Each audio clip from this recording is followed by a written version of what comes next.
Are you looking for something to do on your lunch break? Well, there's a show on the BS3 network that has only 4 words to say to you. We ready, we ready, we ready for y'all.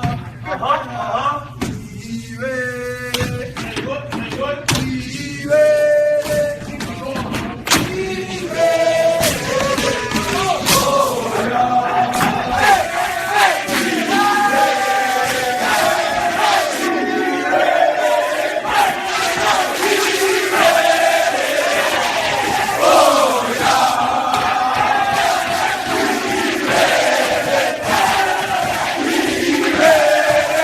The Lunch Break with AJ, powered by JM&E. Live weekdays at noon Central.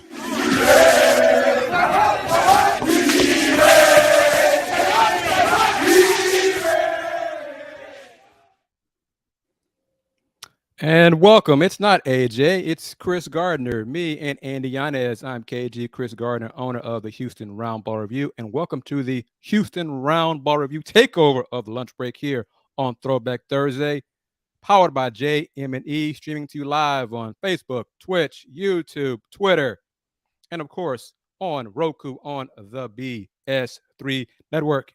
Andy Yanez from Paul Slamma Jamma. How are you, sir? I'm doing good, Chris. How are you? Doing pretty good. Let's get into it. I'm going to toss some curveballs here because some baseball scores. Houston Cougars survived, lived another day. They held on to defeat Wichita State earlier today in a double elimination game, loser-leave town match using wrestling vernacular. Cougs held on to win 4-3. So Wichita State is done in the AAC tournament. The Cougs will play tomorrow. Let's see here. They will face the loser of number 7 seed Tulane versus 6 seed Memphis. That game will start roughly 50 minutes after a noon matchup between 1 seed East Carolina and the loser of South Florida and UCF. Mr. Yanez, as far as in your opinion, has UH baseball done enough to save Coach Whitting's job?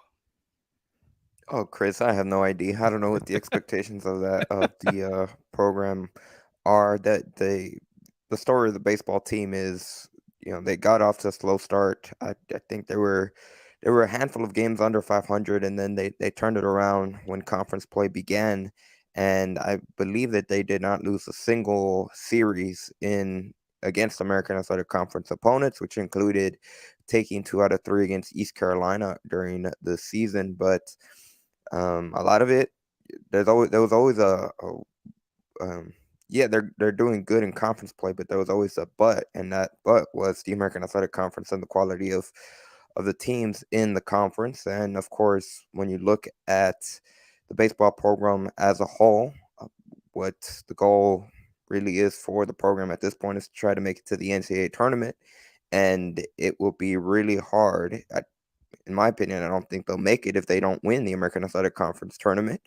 And it's a double elimination tournament. First day of the AAC tournament was a little bit crazy when both the top 2 seeds in East Carolina and Houston lost in their first matchup, but both are able to hang on. And at this point, it's win or go home for Houston, in my opinion, especially literal. Well, if they do lose, that's it for them in the American Athletic Conference. But I don't see them being able to make the NCAA tournament without winning the conference tournament outright.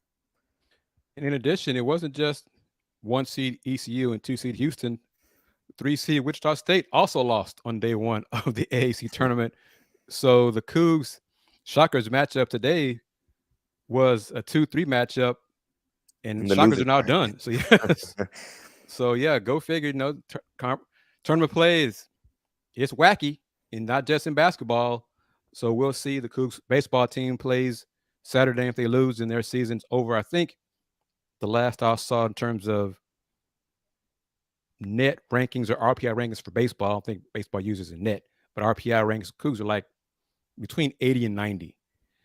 And that's not good enough to be an at-large team to reach to qualify for the baseball tournament. So, like you said, if they don't win the AAC championship outright, I think their season's done. Just like Texas Southern season is done because they lost earlier today in double elimination game. They lost to Prairie View 9-6, and both those teams were coming off losses. PV lives to play another day. They'll play Friday morning against the loser of Alabama State and Florida A&M. So it's not a lot of great baseball in the city of Houston, Andy, but we're going to talk basketball. First, for folks who are wondering, where is Willie Gibson? Willie had to take care of the job that pays the bills, doing more training. It's funny. He and Kenitra are training new employees at their jobs. Good afternoon to the BS3 family chiming in on YouTube. Thank you very much. And once again, you are watching us on YouTube, Roku on the BS3 network, which you don't have that. Why don't you have BS3? Just download it. Go to Roku and get the BS3 network app, or just go to bs3network.com. Mr. Yanez. Hey, Erica, how are you? I think we talked about it on Sunday's edition of Folks Talking Sports. Game 3 had not yet taken place between Boston and Miami, and you believe that the Celtics would win Game 3. I was completely wrong with my predictions. I said if Boston lost Game 3, they would get swept, and then I said the Lakers were going to win Game 4 and not get swept, and the opposite happened. The Celtics not only lost Game 3, they won Game 4 to avoid elimination, and the Lakers got swept. So, not a good weekend. Yeah, good. We don't bet. It's a good thing we don't bet. But Game 5, Boston, Miami tonight in Boston. Will it be a Game 6? The story of the Boston Celtics, you don't know. It's like the old Dr.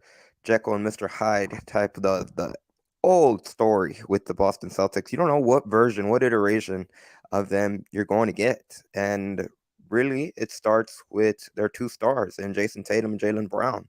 Especially Jason Tatum. It's so odd. I saw a stat earlier today where if they make, it reminded me of the 2018 Rockets in the sense where it said if they make 13 or more 3-point baskets, they're like 25-4 over the course of the season. They're a really good team when they make 13 or more threes. When they don't, they're a really mediocre team. They're hovering around 500, and I think for all the conversation there's been and an argument about Joe Mazzulla and the job he's done as the fill-in head coach after Ime Udoka left and that whole situation happened in Boston.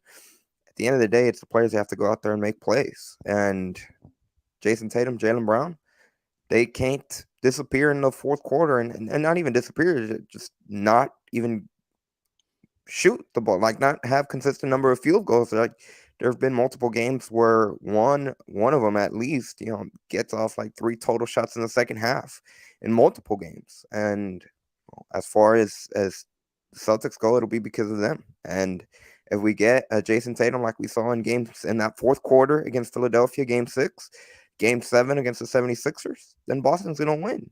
If we see Jason Tatum and Jaylen Brown that we saw in Game 1 and Game 2 of the series, then they're going to lose. Simple as that. It is as simple as that. And Erica, I posted your Let's Go Heat comment. Chime in the YouTube comments while you're saying that.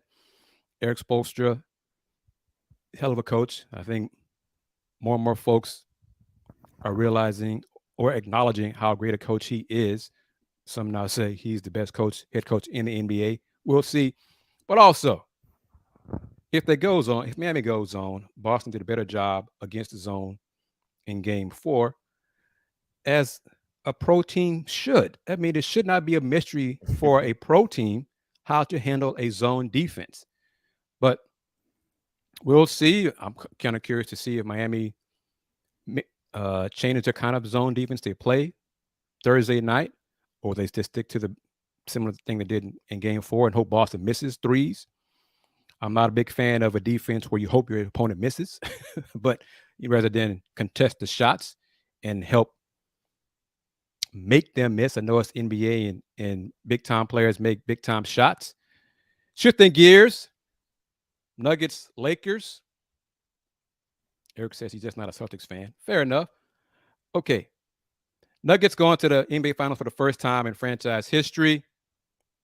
Your thoughts on the sweep, and of course, your thoughts on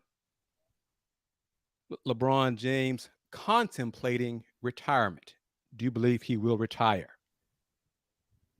Well, first, the thoughts on the sweep. I mean, my goodness, Nikola Jokic, he made some crazy, crazy one-legged shots, and that was really the story of the series. It was a 4-0 sweep in favor of the Nuggets, but for the most part, all 4 games, there were just a few plays away from different outcomes. And at the end of the day, Jamal Murray and Jokic were able to execute down the stretch, and the Lakers couldn't. And it goes down.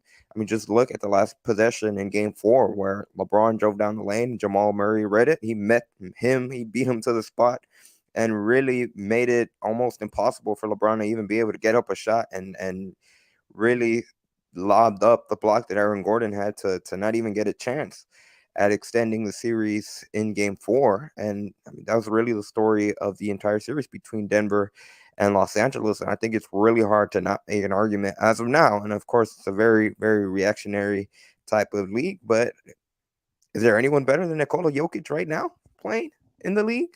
That's No, something that not right now. I mean, LeBron had a heck of a game, had a heck of a hell. This is streaming. Hell of a first half. And he said it after the game. He is still one of the top players in the league, but slowly but surely, Father Time is catching up with him. And you could see he was wearing down in the second half, and especially in the fourth quarter down the stretch. But the Joker is the real deal, man. He is the best player. His defense is not great. So if you want to, mark him for that. So he's not a great two-way player. He's not elite on both sides of the floor. But offensively, scoring, passing, he can rebound. He's right up there. And your thoughts. So let's take a break because I'm gonna get your thoughts when we come back. We're gonna play a clip with my man Cole Johnson. Cole, I gotta take you up on it. I want to talk with Andy about it. See if he has some ideas. Want to use his image in our spot for the Houston Roundball Review takeover of lunch break. But here it is from Cole Sports. Cole Johnson of Cole Sports. We'll be back in about 70 seconds. You're watching the Houston Roundball Review takeover of the lunch break here on the BS3 Network. If you're looking for a sports program that gives you the flavor, Washington Commanders? Really? This whole thing stinks to high heaven. that pulls no punches, Thuggish act by a thuggish actor. that gives you some humor, Praise everything LeBron does and never criticize it. if you want a show that gives you good times, then this is that show. BS3 Network proudly presents I am Cole Johnson, and welcome to Go Sports with a Z. Every Friday on Patreon and every Saturday on YouTube, Spreaker, and all other outlets.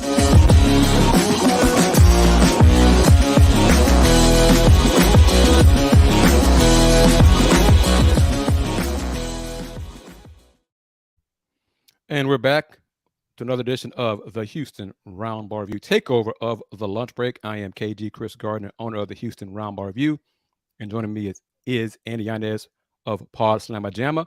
Well, Andy, right here from Tony M, a loyal supporter and follower of our shows on YouTube. Do you agree LeBron is not retiring on a sweep? 100% guarantee. I absolutely agree. It's going to be really hard to see that be the lasting image of LeBron James, of a really historic career, come down to a drive and a block. I just don't see it. At the very least, I think he's in play for one more season, and honestly, I could see him play 2 more seasons. Kind of, you get the spectrum, you get both ends of the spectrum after the post game, after Los Angeles's loss in Game 4, where LeBron said he still feels he's better than 95% of the league when healthy. And if that's the case, I don't necessarily see how he could be ready to retire when the Lakers were right there. They made it to the Western Conference Finals. Like I said, even though they got swept, it wasn't like there was a rift between Los Angeles and the Nuggets. I think they're still relatively close if they're able to build upon really the momentum that they had after the trade deadline and go for the quest for a fifth championship in LeBron James's career. And then, of course, the underlying storyline is his desire to want to play with Bronny James at some point in the NBA. Whenever, if he is one and done, and he does end up playing 2 seasons from now, that's kind of the overarching story that just makes it hard for me to see him walk away after this season. How about this comment about a farewell tour for the King? And before you say that, I'm might be naive. Bronny's got 1 year for sure at USC. I'm not as convinced as I used to be that LeBron will hang around for 2 years to play with his son. Not sure why. I think the wear and tear on LeBron this season, the foot issues, I think that's going to be part of it to say, you know, I'm your dad. That's not going to change. I just can't do it anymore. That kind of thing. What are your thoughts? See, that's why I think he needs to play one more year to see if this season was much more of an aberration or, I mean, it is a grind. Having to go through an entire 82 game schedule, which he doesn't play all 82 games, and this season in particular was because of that ankle injury. Where, I mean, depending on whatever reports you want to listen or read about, it was a very severe injury that he suffered, and it held him out for an extended period of time, and arguably, if the Lakers don't turn around the season after the trade deadline, maybe he doesn't come back this season. And it's a completely different story. But I get that argument. I think he has to come back for at least one more season. And then if it becomes a trend where he's consistently dealing with nagging injuries, or if it's consistently whether it be an ankle or leg injuries and stuff like that, and then I could see that come this point next year, that being a valid reason for retirement. But again, right now, it's too hard to see after one season. Do you agree with these skills? He's going to retire like all NBA greats do, broke down and injured. It's tradition. Well, even if it's broke, I know he said all NBA greats, but I think LeBron has a real opportunity to walk away like Peyton Manning did, going out on top depending on what the Lakers do in the offseason. Again, I don't think they're a few pieces away from a solid roster to being able to be right there in the NBA Finals. Is one of those pieces Kyrie Irving? It depends on what they have to give up for Kyrie Irving, and okay, if they have to really the two key pieces are Austin Reeves and Rui Hachimura.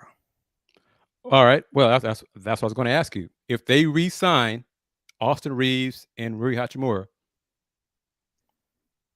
does that say that shut the door on Kyrie? Because I'm guessing the only way they could do that really realistically would be getting rid of D'Lo.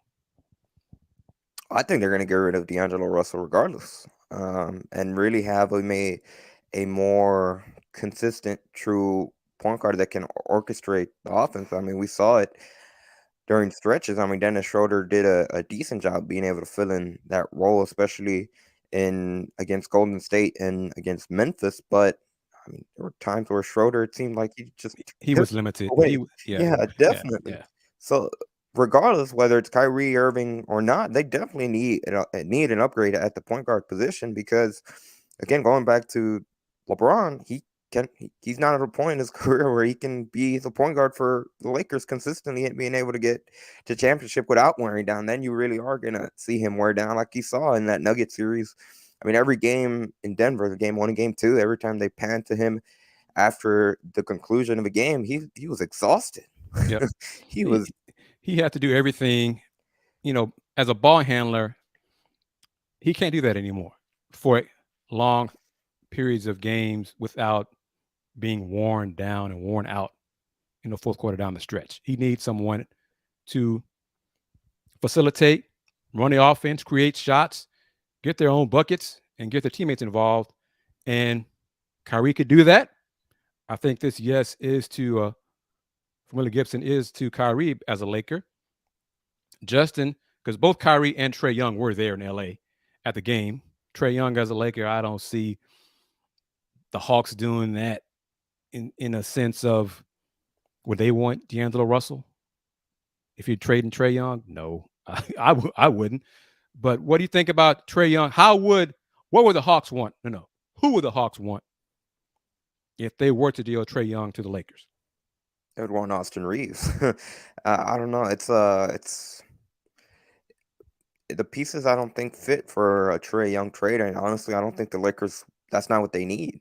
An undersized guard that is a defensive liability. Like they need a player, whether it be Kyrie Irving or not, that can consistently playmaking and create shots for others, as well as being able to get his own basket. And for me, Trae Young in that role, Los Angeles would be too streaky, and the price is probably way too high. We're going to talk Rockets in a moment.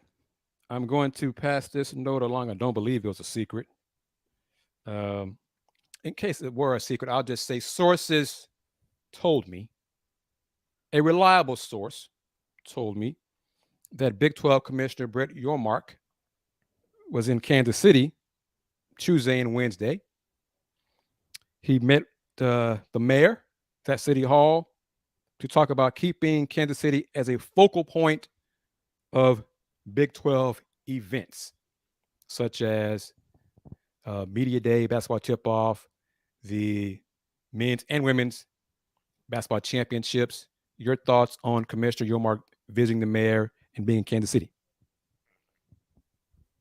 You just being able to solidify and establish stability. That's the word that comes to mind. Stability, being able to have an anchor spot for the conferences, specifically when it pertains to basketball. And it's kind of a relatively good central point for the conference. Agreed. I like Kansas City. We were there. I've been there for the last couple of years for Media Day. Of course, the Cougs, Sweet 16 was there. And lost to Miami was there for that also. Part of me hopes at some point Houston's next mayor, whoever the heck that is, gets involved with some of these Big 12 events. Media days for basketball, football, whatever. But now that, well, it's not now, but about 37 days away, Andy, from Houston joining the Big 12, it's time the city of Houston gets involved with some hosting of Big 12 events. Right, D Skills, H-Town, right, Tony M. Justin, I'm not sure if you're a UH alum, but UH follower or supporter, but there's more events coming to H-Town. What do you think about that, Andy? It would be great to the city just to be able to have that, not necessarily tourism, but just to have that allure, because you're going to have, if it's a Big 12 conference event, you're going to have people from all over the conference coming into the city, which obviously, of course, translates to a boom, regardless of how big that event specifically is. From an economic perspective for the city, obviously, it's a good way to promote the city and just be able to grow and continue to build kind of the image for the city of Houston and for the Cougars specifically, kind of benefit from that and being able to get more publicity. Might not be the right word, but just being able to get more attention around the city and in a way for the University of Houston to be able to benefit from that. And it'd be a good way. I got a great spot for media days if they want to play some golf and talk to media afterwards or before. Got a great spot in mind for that. Hit me up, Commissioner Yormark, or other folks in the office. Seriously, I do have a spot in mind for that. And see, I like exactly this. What the spot is. You've been there. Justin is a Coug. Justin, I knew you were a good guy. Good. D Skills here. This is correct. Houston would be the biggest city in the Big 12, and we should be hosting Big 12 events. Agreed. But then out there, putting in the universe, I know some politicians in town. I know some of y'all watch the shows and things like that. Let's make it happen. Justin says there's no reason why Houston shouldn't be at the forefront of this. So, agreed. You guys do your part. Spread it around on Twitter, social media, politicians, talk shows. Let's start to put a bug in folks' ear, because I was going right here. Houston can host World Cup, but not Big 12 events. It'll be the host site of the CFP Championship next year in January. Close to the Final Four. They've hosted Final Four, so they should be able to do this. So, and of course, it'd be cool for the city, but let's make it happen. Big 12 should be coming to H-Town at some point in my lifetime. Okay, in my lifetime. Reminding everybody, you're watching the Houston Roundball Review takeover of the lunch break on Throwback Thursday on Facebook, YouTube, Twitter, Twitch, and of course on Roku on the BS3 network. Download that app on Roku. Get the BS3 TV. If you don't have BS3, go to bs3network.com. Okay. My man Kelly Eco from The Athletic, got some trade proposals we're going to discuss in a moment. Going to pick your brain on those. But I think 2 days ago in The Athletic, he wrote about this. Our good, Andy, your good friend, James Harden, former franchise player and current Sixers guard. James Harden is the top target, Andy, the top target for Houston in free agency. Just right there. What are your thoughts on that? Tillman Fertitta couldn't get over his first crush, his first love, his first basketball really superstar when he bought the team. But what I'm focused outside of Harden, other high-ranking targets include Brook Lopez, Dylan Brooks. What? Whoa. Brook. Go ahead. Brook Lopez would be a great target if it was 10 or 5 years ago.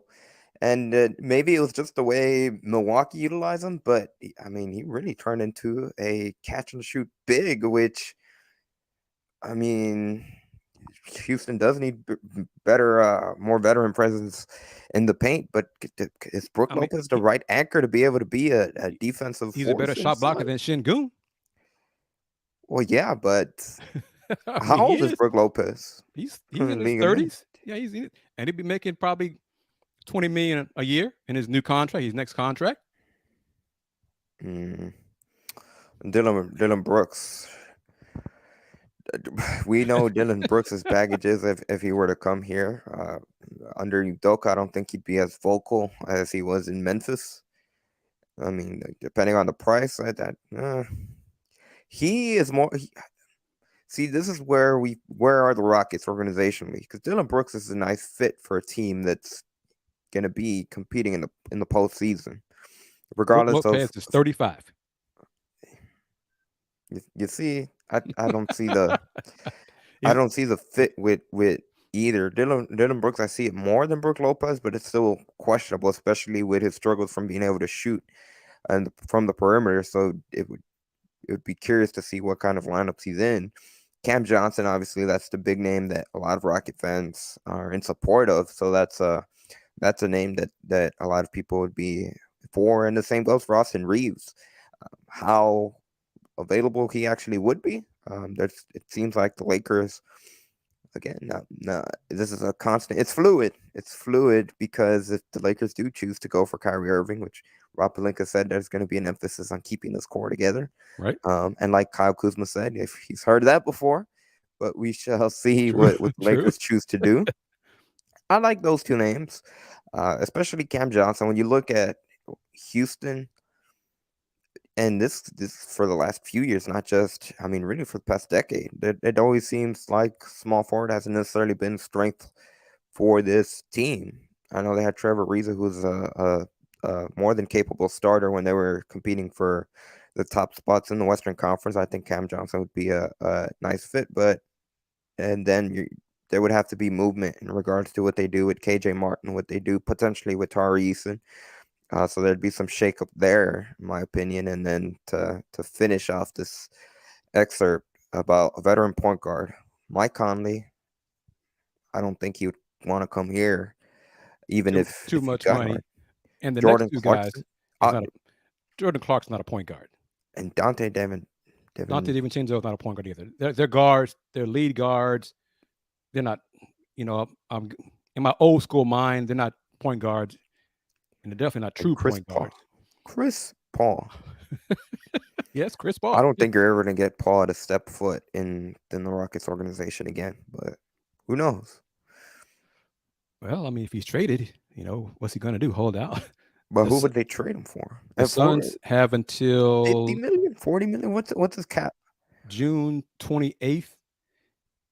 The contract becomes guaranteed, fully guaranteed, I think on the 28th of June for $31 million. If they don't guarantee it, the full amount is like 15 and a half. It's like half that, something like that. So there is that possibility. He's a point guard. As a point guard, who would you rather have? Tony M? Would you rather have Chris Paul, or would you rather have James Harden? That goes for everybody. D Skills, Tony M, Justin, who would you rather have? Chris Paul or James Harden? Chris Paul would not cost you 4 years, Andy, $200 million, as reported that the Windhorse put out there. Is that better? That make you feel more at ease about possibly bringing Chris Paul back to the Rockets, being the veteran point guard that they need, the veteran leadership and elite point guard needed to establish structure and offensive cohesion? Yeah, I agree with these skills. None of the above. Like, outside of Austin Reeves and Cam Johnson, these names don't make sense for where the Rockets are. I mean, unless if James Harden indeed is the top target, and you're just going to completely turn over the roster. Those names don't make sense to me.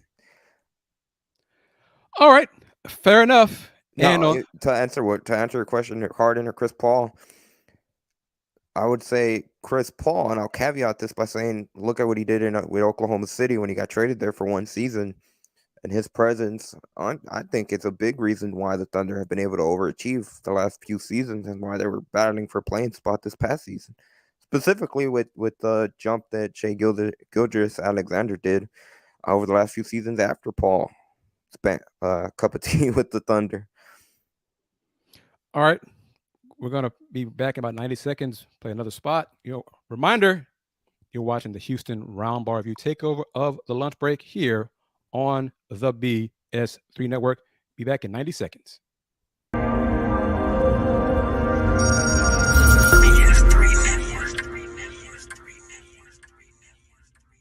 BS3 Network, changing the way you watch TV.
And we're back. Thank you for sticking with us. I'm Chris Gardner of the Houston Roundball Review. You're watching the Houston Roundball Review takeover of the lunch break. Joining me is Andy Yanez from Pod Slam My Jamma. We're discussing Rockets, James Harden, Cole Johnson of Cole Sports. The emojis are great about James Harden back to Houston. Yucks. There you go. Tony M, I think you and Cole agree on that. Truly. But I'm shifting gears real quick because I forgot about it, but we're going to close it out. Final parts of the show discussing trade ideas and proposals from the Athletics' Kelly Eco. But real quick, the Oklahomans, Barry Trammell. Was it Tuesday? Monday or Tuesday of this week,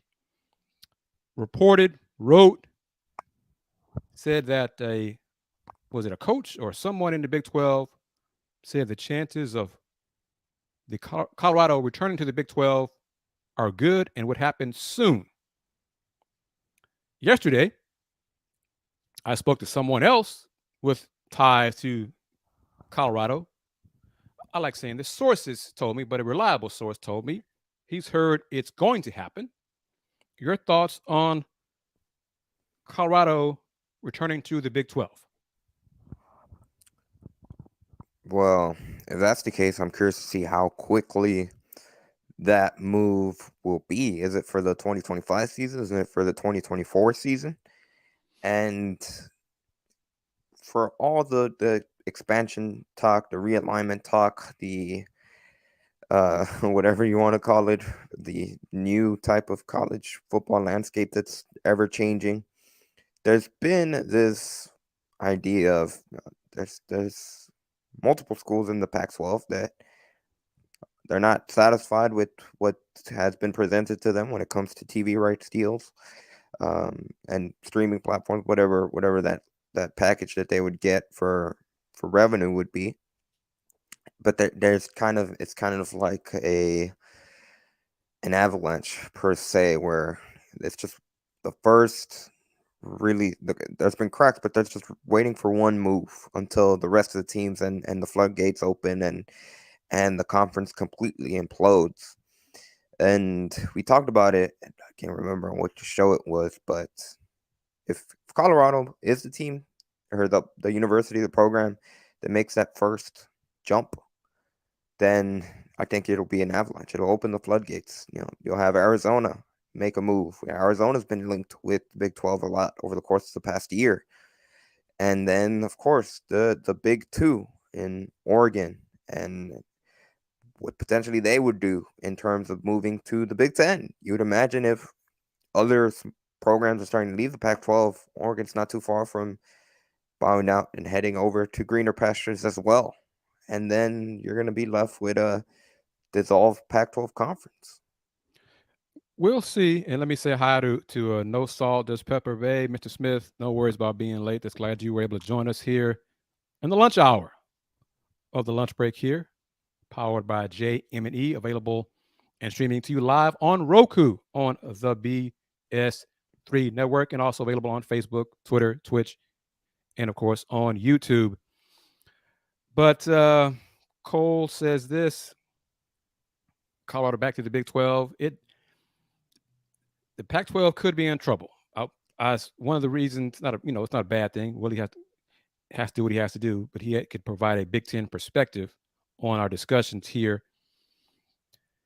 because some folks, some reports, some people I respect and trust who are reliable believe that the Big 10 is waiting for the Big 12 to add or teams to go to the Big 12 before they do anything with Oregon and Washington. So if Colorado decides to return to the Big 12, that could open up the doors, as you call them, the floodgates of more movement. As far as timetable, one person told me that it could be as soon as June 1st, which would be interesting, Mr. Yanez, because we were told, and media was told a couple weeks ago, that Commissioner Yormark's possible meeting with the media after the meetings was slated for when? June 2nd, correct? 2nd. So if Colorado announces June 1st a return to the Big 12, then June 2nd, and we were told it's fluid, it may not happen, that a media session availability may happen, may not happen, but if it does, it'd be on June 2nd. Interesting. Or maybe that's a coincidence. Who knows? But just what are your thoughts on that possibility of it being connected and related? Colorado announces on June 1st or May 31st, whatever, and the commissioner talks to us on June 2nd. See, my thoughts are kind of trying to connect the dots. And there's been a lot of chatter, the old saying, where there's smoke, there's fire. There's been a lot of chatter over the course of the past year about expansion, about realignment, about programs going elsewhere, leaving jumping conferences. By the way, I think it's real interesting that the Atlantic Coast Conference, did they officially pass it? I saw something that they Yeah. endorse They- a revenue by results. incentive-based revenue, it results. So you do well Correct. in the revenue sports. So football and men's, women's basketball, that if the teams that win championships, more units, they'll keep a higher percentage of the revenue that they earned. Basically. So See, I bring that up to kind of, again, like I said, connect the dots. There seems to be too much noise, and it's kind of building up. Which, by the way, Chris, what was the article you sent me yesterday that mentioned Kelvin Sampson's approval? Houston head coach Kelvin Sampson's approval was from the Oklahoman as well, Brett Damel. And obviously, we're not privy of what being discussed in those meetings, but it's very clear that Commissioner Brett Yormark of the Big 12 has a plan. He has a vision, and I think they very well are executing it. Whether that's as early as June 1st, which would be next Thursday, correct? Mhm. Wednesday, Thursday. Whether it's later, we shall see. But I definitely think there's something brewing. There's too much noise for there not to be building up. It's kind of like a volcano. It's about to erupt. There's smoke. There's a little rumbles, potentially an earthquake here and there, and then explodes. And I think we're really close to having that eruption. By the way, I know we had talked about it already, but the Big Ten started it. I mean, Right. you raid USC and UCLA. That was the avalanche. I mean, if you really want to go even further, it was the SEC when they poached Texas and Oklahoma. But that's where it is. And if localizing it for the Houston Cougars perspective, which again, men's basketball head coach Kelvin Sampson seems to be on board and seems to be 100% behind the ideas, the innovative vision of Brett Yormark. For Houston, you got to love it, because after decades of being held out of the quote-unquote Power Five, kind of being on the outside looking in of the Golden Club, for lack of a better phrase, it very well seems like they caught, and this is probably not the right way to word it, but they caught a break, or they're certainly in a very, very positive situation. Now, outside of being in either the Big Ten or SEC, it seems like the Big 12 is not only being proactive to being able to create their own niche in the ever-changing world of college athletics right now, but if the Pac-12 falls apart, dissolves, the ACC seems to be trying to catch up. They're definitely being reactive to what's going around them in the college landscape. The Big 12 is the conference to be if it's not part of the Big 2. Agreed. And just real quickly, Barry Thelma had quotes from Coach Kelvin Sampson and Oklahoma State's Coach Mike Boynton. Their thoughts on Commissioner Brett Yormark, and quote from Coach Sampson: talk about first impression, blew us away. Coach Boynton: I agree with Kelvin. I think Brett Yormark is a rock star, is an absolute rock star. The board of folks who selected him to be our commissioner did a very good job in being able to understand what our conference needs. So they were spoke very highly of him. We'll see how it goes. And of course, he's not going to get support 100% from everybody. Some of his ideas, some folks don't want to change. They're set in their ways. But of course, Coach Sampson, it says, I don't know if it's in this article or not, but he really saluted Commissioner Yormark for being aggressive and being proactive. And called them a lottery pick. A lottery pick. And that's one thing he's talked about for Houston athletics. When he said to us, he mentioned last Thursday here on the show, is Coach Sampson continues to push and think outside the box, push for facilities, push for upgrades, not standing still because other conferences aren't standing still, other opponents aren't standing still. So you got to continue to be active and aggressive. And that's one thing you definitely have to salute Brett Yormark for. And this is a great point. And then we're going to shift gears and go back to the Rocket trade proposals as we close it out here on the Roundball Review Takeover. This is true. 5 years ago, the Big 12 was looked upon as a dying conference. No question. I mean, remember, what was it, 2016, 2017, when they had, as Tillman says, and Houston people and some folks say, the circus, the sham of having teams submit proposals and then deciding, oh, no, we're not going to expand. I remember on old podcasts, I roasted Commissioner Bob Bowlesby, just roasted him for how they handled that and treated those schools who were submitting proposals to join. And said, that's it, never mind. And then once Texas and OU left, oh my gosh, Big 12 was like, people think of the Pac-12 now, because the Pac-12 should have, at that point, poached teams from the Big 12. But Bob Bowlesby, I'll give him credit for it. He kept everybody united. And then he went out and got some of those teams who made presentations 5 years ago and said, oh, yeah, now you're good enough. Come on in. Now they got Brett Yormark as commissioner. He's outside the box thinking. And they seem much more stable and united than the Pac-12 and the ACC. So it's amazing how things change. Your thoughts on that?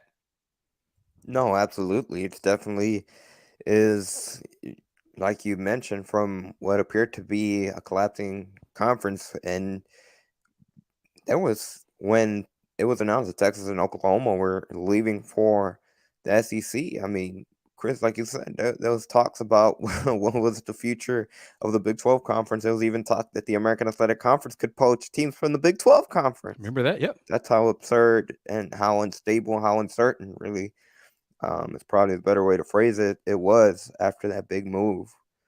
And I think one of the benefits for the Big 12 too, with Texas and Oklahoma leaving, and then obviously them adding 4 new schools, some of which were, like you said, were part of the teams that they quote unquote looked at just a few years prior.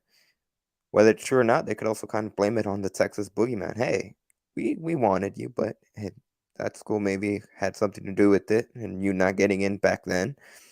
And then again, going back to Commissioner Yormark, it's just being able to be innovative and being a way to differentiate yourself from the SEC and the Big Ten. And specifically with, I want to bring up the comment from D Skills right there, where it says the Big 12 is establishing a brand beyond the field, and that's going to pay dividends down the line. Absolutely.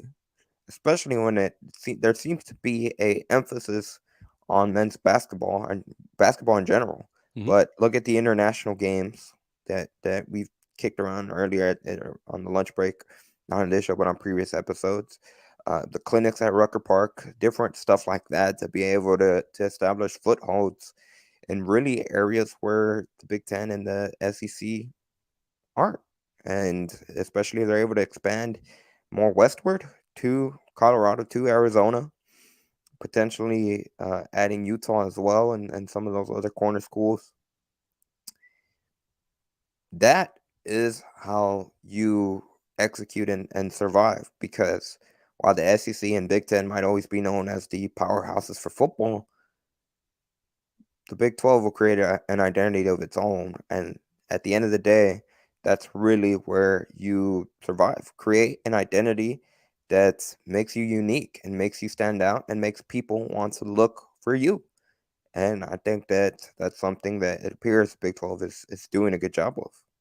And I think that's a huge reason for UConn wanting UConn to join the Big 12 for basketball. It's for basketball. It'd be for other, as far as I know, it'd be for all sports. But for the next media rights deal, Commissioner Yormark is really pushing for basically a separate deal for basketball. And if you have, Big 12 has UConn, Kansas, Arizona, Baylor, Houston. Those are some of the top programs in all of college basketball, men's college basketball. So you go to your TV partners and say, hey, you want top tier matchups, night in, night out, conference play, we got it. We got the best team in college basketball. So what are you willing to give us media rights wise? So we shall see these final few moments here real quickly. Kelly Eco in Athletic. Trade idea. Rockets receive Keldon Johnson from the Spurs. Spurs get the 4th pick and in 2025 top 3 protected pick from the Rockets. Thoughts? I don't like the trade with the 2025 pick. What does Kelvin Johnson add to the current group? Keldon, he'd be the lock. He'd be the starting small forward. Right. Does it move the needle in terms of wins? I'm asking you. Over under 5? I don't think so. Okay. I mean, and the reason for if it was a straight up swap, the 4th round pick for Johnson, I could be more open to that, especially if there's just no way for you to be able to trade up into the top 3 of this year's draft. But also track that 2025 1st round pick, which they're on to phase 2, Chris. But you're still not really in the clear when it comes to those 1st round picks because of the Russell Westbrook Chris Paul trade that happened in 2019. So it makes little sense in my opinion to that's not the correct move in my opinion. All right, next. Rockets get Cam Johnson from Brooklyn. The Nets get KJ Martin, Jayshawn Tate, the 4th pick in the 23 draft, and 2 future 1st round picks, including the Nets' own 24 pick, which Rockets have right now. So they get that pick back. No, I wouldn't do it because there's a very good chance that next 2024 pick is a really, really high lottery pick. Cam Johnson's again kind of similar situation. He's a nice player, but the only way you do that is if you think he has all-star potential. Honestly, I don't know if he does. All right. Next, Raptors. Rockets get OG Anunoby. Raptors get KJ Martin, Tari Eason, the 4th pick in this 23 draft, and a top 6 pick in the 25 draft. Top 6 protected or? Top 6 protected, yes. So not he's a Siakam, power forward? OG Anunoby. Correct. Is he a power forward or what position does he's a forward. I wouldn't call him power forward, no. I would that one. I think I would still say no, and the reason for that is because then you're kind of, I think, there might be conflict with where you fit them in with Jabari Smith, and they're kind of similar. They play in similar positions. All right, Justin says, Cole and Justin say no. No Salt says no. Let's see. I got a couple more here. These closing moments of Throwback Thursday, the Houston Roundball review takeover of the lunch break. Hawks. Rockets receive DeJounte Murray and John Collins. Hawks get KPJ, Jayshawn Tate, KJ Martin, the 4th pick in this 23 draft, and 1st round picks in 25 and 27. No. DeJounte Murray and John again, what is the rationale behind it? Like, they're on to phase 2. Just DeJounte Murray and John Collins get you to be a championship contender. Well, Timmy wants to win. Does he get them? That doesn't to phase win. 3? That'll get you 41-41, just like the Hawks. All right. Next, Pacers. Rockets get Miles Turner and Buddy Hield. Pacers get Alperen Şengün, KPJ, KJ Martin, the 4th pick in the 23 draft, and a 1st round pick in 25. For Buddy Hield and Miles Turner? Yep. And they gave up Şengün, KPJ, and KJ Martin, 4th pick, and a 1st round pick in 25.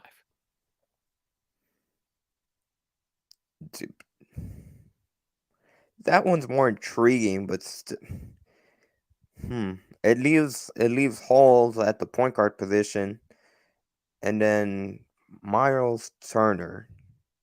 Is he worth punting on Alfred Şengün? That's the question that has to be answered, and in my opinion, that makes me want to say no to that trade. Goodness, not Şengün. I think Şengün's potential for his ceiling is much higher than Miles Turner's ceiling. Really? No Salt agrees with you, Justin. Miles Turner and Hill would have made sense when Harden was here, but not with the young guys. And then the last one, Warriors. Rockets get Jordan Poole and Jonathan Kuminga. Warriors get KPJ, Jayshawn Tate, KJ Martin, the 4th pick in the 23 draft, plus Rockets first round picks in 25 and 27. No. With a quickness. Yeah, no. Jordan, if you add Jordan Poole to talk about leading the league in turnovers, I don't buy it. Especially the draft capital you're giving up with the iteration of players. I don't buy it. No. Fair enough. All right. Thank you very much to Slim Boss, Cold Sports, No Salt, D Skills, Tony M, and everyone else for chiming in your comments here on this edition of the Houston Roundball Review Takeover of the Lunch Break, powered by JM&E. I am KG Chris Gardner of the Houston Roundball Review. Find me on Twitter at the HR Review. And Giannis, how can folks find you, sir, on social media? Yes, sir, Chris. Thank you as always. And people can find me on Twitter at @Giannis_5. And just a hint to Rocket fans like No Salt and Slim Boss and Tony M and Justin, have a Let's Talk Houston Rockets this Saturday evening, 7 p.m. Central. Going to try something a little different. Going to give away something using some technology. Going to give away, just tune in, see what the giveaway is. So a little teaser there. So this Saturday on the Houston Roundball Review on YouTube, Let's Talk Houston Rockets. We'll kick around these trade ideas from Kelly Eco. And as always, thank you to AJ for letting us take over his show on the lunch break this Thursday. We're going to close it out from Miss Sybil Wilkes. And remember, the Houston Roundball Review, local name, global perspective. Everybody take care. Wilkes with what you need to know. Today is Thursday, May 25th, 2023. Number 1, the state of Florida Department of Education is slashing references to recent moments in history, including Black Lives Matter, George Floyd's murder, and protesters taking a knee. The New York Times reports that Florida Education Department has announced that state officials initially rejected 82 of 101 social studies textbooks submitted for review because their content included inaccurate material, errors, and other information that was not aligned with Florida law. Manny Diaz Jr., the Florida Education Commissioner, said in a statement that textbooks should focus on historical facts and be free from inaccuracies or ideological rhetoric. Number 2, female weed entrepreneurs who applied for New York's first retail licenses are being left behind in the state's effort to establish an equitable cannabis market. Since launching the program in August, New York regulators have awarded dozens of licenses to entrepreneurs who had an immediate family member convicted on marijuana charges or have a record themselves, but in the process, leaving female entrepreneurs out. Across 2 licensing rounds, 7% in the first round were women, while women made up just 14% of winners in the second round. Number 3, parenting a child with Tourette's syndrome or a tic disorder. Tourette's syndrome is an inherited neurobiological disorder characterized by repeated involuntary movements and uncontrollable vocal sounds called tics. As many as 1 in 100 school-age children show a partial expression of the disorder, such as chronic tics and transient childhood tics. The What You Need to Know newsletter details what parents should do if your child exhibits some form of TS or Tourette's syndrome. Number 4, in the 2021-22 school year in the state of California, about 70% of black students failed to meet state testing standards for English language arts, compared with less than 40% of white students. Governor Gavin Newsom's budget announcement proposed the local control funding formula will harness all $80 billion in K-12 funding and add a complementary $300 million proposal dubbed the Equity Multiplier to address inequities in student performance. It's estimated that school districts serving 95% of African American students in California would need to develop, fund, and implement specific strategies to address significant opportunity and outcome gaps for black students. Number 5, studies show people with depression are more likely to suffer from heart disease and vice versa, but doctors and parents may not be thinking about the problem in the young and thus taking action. Research concluded that depression more than doubled the odds of cardiovascular disease, which includes heart attacks and strokes, as well as problems with heart and blood vessels. Medical experts at the American Heart Association found that teens with major depression or bipolar disorder are more likely than other youngsters to have a host of cardiovascular disease risk factors, including hardening of the arteries. Here's your daily inspiration from Yogi's Jewels. Remember, it is a waste of time, energy, and valuable resources worrying about things we cannot control. Stop worrying. Be content. Join me today live on YouTube and Facebook at 7 p.m. Eastern, 6 p.m. Central with radio and TV star Miss Juicy Baby as we discuss her stroke 1 year ago and her recuperation that goes on today. Thank you to our What You Need to Know partners, the American Heart Association and Black Health Matters. I'm Sybil Wilkes. Be informed, be empowered.